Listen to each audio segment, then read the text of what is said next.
But the fact that this problem is complex can no longer be an excuse for doing nothing.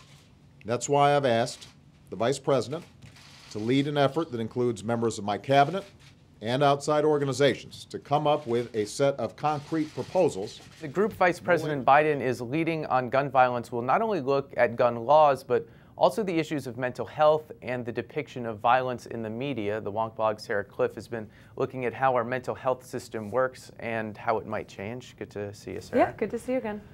Does the mental health system basically work the same as the rest of our healthcare system? Are there differences? Mm-hmm. It is similar. It's a smaller part of our healthcare system, although there are more doctor shortages right now in the mental health area. It's harder to find mental health providers than it might be a primary care doctor or dentist. So how, if at all, does this change as the Affordable Care Act comes into play? So what we have right now is a law, this Mental Health Parity Act, that requires large employers to provide, if they're going to provide mental health coverage, as most of them do, they have to provide the same level of benefits as they would for any sort of physical health. The Affordable Care Act brings a lot of those same ideas to the individual and small group markets. Starting in 2014, is pretty much going to require all those plans to provide mental health coverage and to provide it at a level that's very similar to how they cover other benefits. The shift that seems to have occurred in the last few decades is there's a good amount of access and use of the system in outpatient settings with prescription drugs, but the inpatient system has changed dramatically both in the spending and the number of people that are in those places. Yeah, we've seen since about the 1960s or 70s, a huge push for deinstitutionalization, which kind of, it harkens back to some of these psychiatric hospitals that are run by states. A lot of them, were not places that you wanted to be. So we've seen over the past few years kind of a push to kind of rethink how we do institutionalization and some thinking about, how do we balance, freedom and integration into communities, but also with getting people the treatment that they need.